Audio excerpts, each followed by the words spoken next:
지난 시간에 바울이 로마 교회 교인들에 대한 마음이 각별한 것을 살펴보았습니다.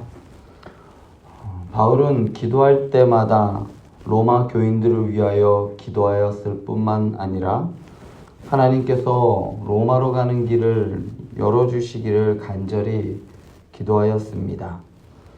여기서 간절히 원하다라는 이 말을 살펴보면 베드로전서 2장 2절에서는 마치 영아에게, 갓난아기에게 모유를 먹이려는 엄마의 그 갈망, 그 먹이고 싶은 그런 마음, 그 마음으로 표현하고, 또한 시편 41편 2절에서는 물을 찾아 헤매는, 그리하여 갈증을 해결하려 하는 사슴의 본능을 나타낼 때 사용한 말이 바로 이 간절히 원하다라는 말입니다. 그러니까 바울이 로마 교인들을 만나기 위한 마음이 갓난아기에게 젖을 물려는 엄마의 마음과 같고, 또한 목마른 사슴이 물을 찾는 마음과 같다라는 말을 하고 있는 겁니다. 바울은 로마에 가고자 하는 마음이 아주 긴급하고 진심 어린 마음이었습니다. 바울이 로마에 있는 그리스도인들을 보기를 바라는 심정은 갈라디아서 1장 18절에 보면 그가 예루살렘에 있는 베드로를 보기를 바라는 마음과 같다고 볼 수 있습니다. 그렇다면 바울은 왜 그토록 로마 교회 교인들을 보기를 원했을까요? 그 이유가 오늘 말씀에 나옵니다. 내가 너희 보기를 간절히 원하는 것은 어떤 신령한 은사를 너희에게 나누어 주어 너희를 견고하게 하기 위함이니. 그렇다면 여기서 바울이 언급하는 이 신령한 은사는 과연 무엇일까요? 이 신령한 은사가 무엇이냐는 이야기는 지금까지도 많은 논란이 있습니다. 어떤 사람은 이렇게 주장합니다. 바울이 나누어 주려고 하는 은사는 고린도전서 12장에 나오는 은사들을 말한다. 그 이유는 고린도전서 12장에서 바울이 치유의 은사, 능력 행함의 은사, 예언의 은사, 영분별의 은사, 각종 방언의 은사, 또한 통변의 은사를 주려고 하는 것이다 라고 말하기 때문입니다. 그런데 이러한 주장은 전혀 성경적이지 않습니다. 바울은 단 한 번도 자신이 다른 사람에게 어떤 특별한 은사를 줄 수 있다, 내가 줄 수 있다라고 생각하지 않았습니다. 그렇게 말한 적도 없습니다. 대신 은사를 주는 분은 자신이 아니라 성령으로 말미암아 지혜의 말씀을, 어떤 사람에게는 같은 성령을 따라 지식의 말씀을, 다른 사람에게는 같은 성령으로 믿음을, 어떤 사람에게는 한 성령으로 병 고치는 은사를 이라고 말하면서 은사를 주시는 분이 분명하게 성령님임을 명확하게 하고 있습니다. 또한 문맥적으로도 자신이 주려는 은사가 바울이 주려는 그 신령한 은사가 아닙니다. 본문을 보면 바울이 나누어 주려고 하는 은사는 로마 교회 신자들을 견고하게 하는 것임을 알 수 있습니다. 그런데 고린도전서 12장에서 소개되는 은사들은 고린도 교회를 견고하게 세우지 못했습니다. 고린도 교회는 은사로 말미암아 분쟁이 일어났어요. 네 은사가 크냐, 내 은사가 크냐. 고린도 교회 교인들은 특별한 은사를 받음으로써 교만해졌기 때문입니다. 고린도 교회의 비극은 영적인 은사들만 바라보면서 그것들에 관해 논쟁을 하고 이야기하고 또한 자랑하는 데 있었습니다. 그렇다면 바울이 나누어 주려고 하는 이 은사, 신령한 은사는 무엇일까요? 어떤 사람은 바울이 다른 곳에서 은사들의 다양성을 강조했기 때문에 여기서는 그가 특별히 무엇이다 라고 염두에 두지 않았다라고 말하기도 합니다. 또 어떤 사람은 바울이 로마인들에게 나누어 주기를 원했던 은사가 무엇인지는 그들의 필요가 무엇인지 알기 전까지는 알 수 없다라고 말합니다. 그러나 바울은 여기서 로마서 12장 6에서 8절과 고린도전서 12장 8에서 10절에 언급된 성령의 어떤 은사들에 관해 이야기하는 것이 아니라 개인적인 방문에 대하여 로마에 있는 그리스도인들에게 보낸 성령의 선물, 즉 바울의 서신을 신령한 은사로 보았던 겁니다. 더 구체적으로 로마서 서신 안에 담고 있는 복음에 대하여 지금 이야기하고 있는 겁니다. 복음이 어떤 것인가에 대한 이 이해를 바로 바울은 신령한 은사라고 말하는 겁니다. 그리스도 안에서 하나님께서 율법과 상관없이 유대인과 이방인들 가운데 자신을 위해 하나의 백성을 창조하신 이 복음에 대한 이해였습니다. 그러나 현재 바울은 로마에 갈 수 없는 상황이었기 때문에 바울이 지금 나누어 주고 있는 것이 바로 로마서인 겁니다. 그렇기 때문에 로마서가 과연 어떤 내용을 담고 있느냐, 이것이 중요합니다. 로마서의 내용이 무엇으로 채워져 있을까요? 로마서는 우리가 많이 봤겠죠. 로마서는 기독교의 중추가 되고 있는 아주 중요한 교리들로 채워져 있습니다. 바울은 로마서를 통해 하나님의 말씀을 가르치고 있었고, 이것이 바울이 나누어 주려고 했던 은사의 핵심입니다. 그런데 바울은 이 신령한 은사를 준다라고 하지 않고 나누어 준다라고 말합니다. 나누어 준다라는 의미는 내 것을 준다는 것이 아니에요. 나로부터 나온 것을 준다는 것이 아니라 내가 누구로부터 받은 것의 일부를 다른 사람에게 주는 것을 나누어 준다라고 합니다. 그러니까 바울이 가지고 있는 신령한 은사는 바울에게서 나오는 것이 아니라 누군가로부터 받은 것인데 바로 성령님께 받은 것이라고 말합니다. 여기서 우리는 한 가지 중요한 사실을 알게 됩니다. 우리가 복음을 전하는 것은 우리에게 있는 것을 주는 것이 아니라 성령님을 통해서 하나님께 받은 복음을 나누는 것이랍니다. 우리가 받은 은사도 마찬가지입니다. 각자에게 성령님께서 은사를 주셨는데 이것이 내 것이 아니라 성령님으로부터 받은 것이란 겁니다. 바울은 자신이 받은 은혜의 복음, 즉 신령한 은사를 내 것인 양 하지 않았습니다.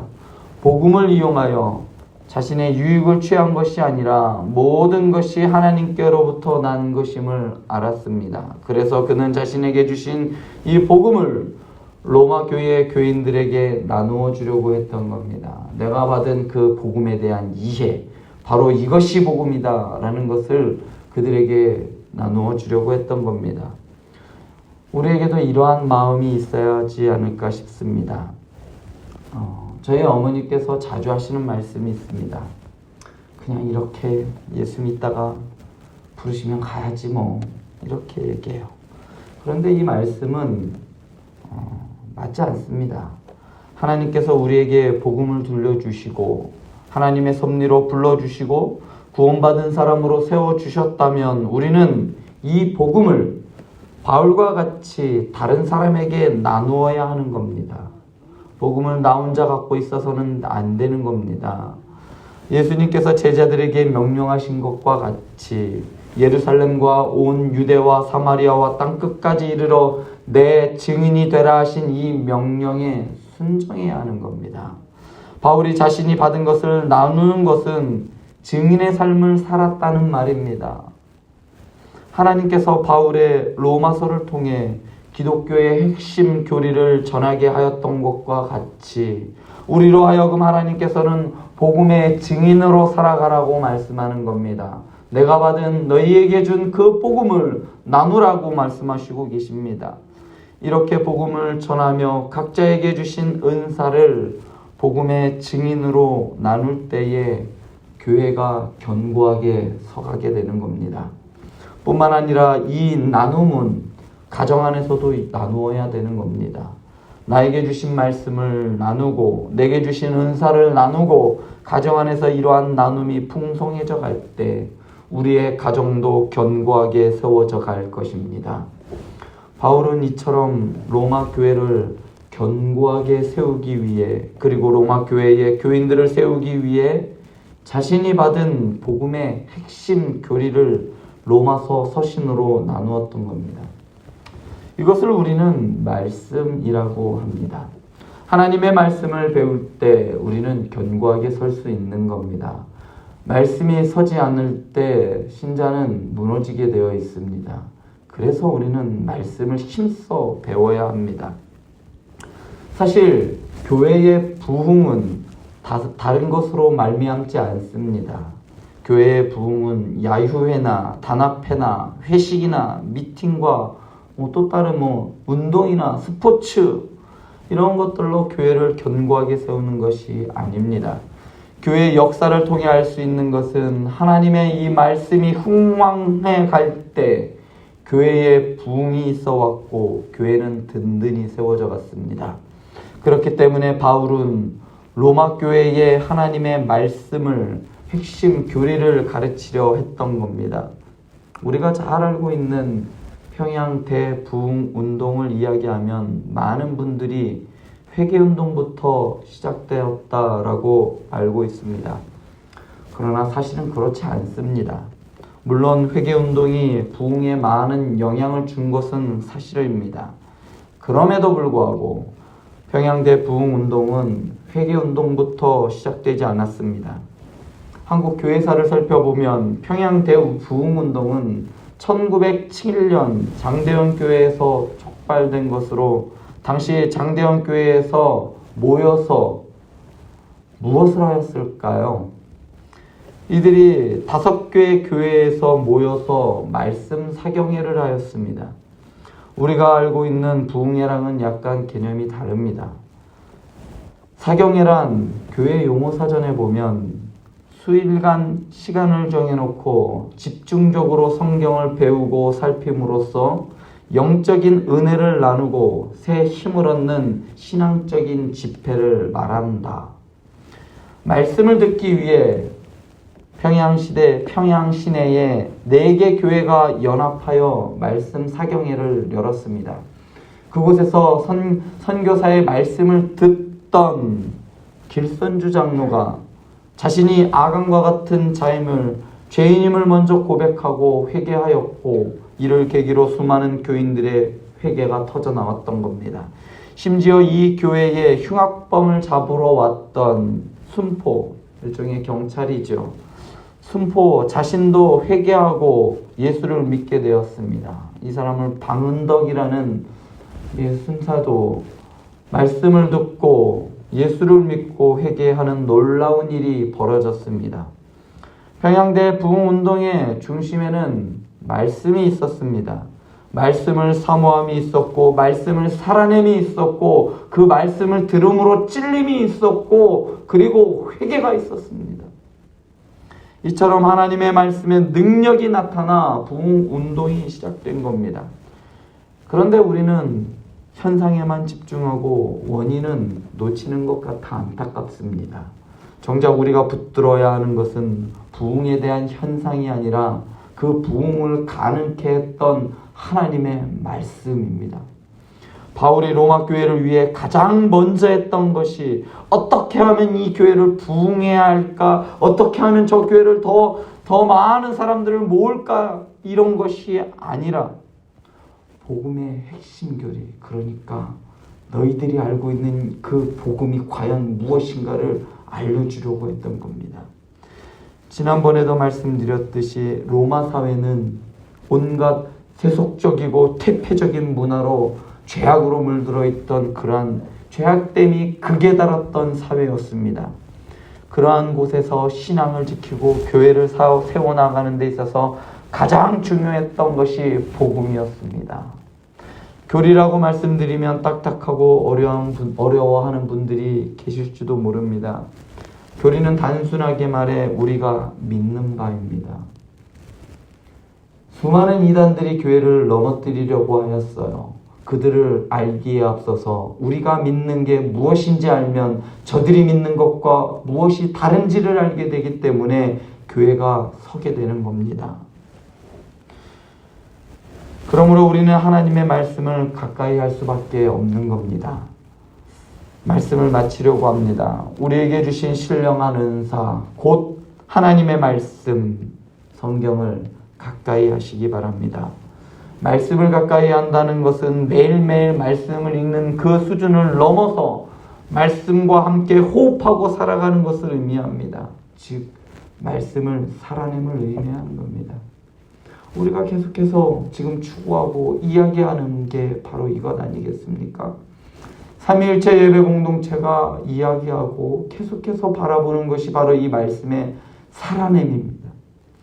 우리에게 주신 신령한 은사인 하나님의 말씀을 이번 한 주간도 믿음으로 살아내시기 바랍니다.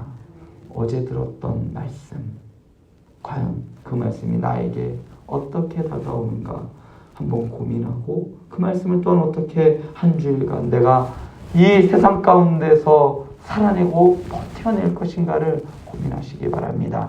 그것이 교회를 세우는 일이고 가정을 세우는 일이고 여러분들의 신앙을 세우는 일임을 꼭 기억하시기 바랍니다. 기도하시겠습니다.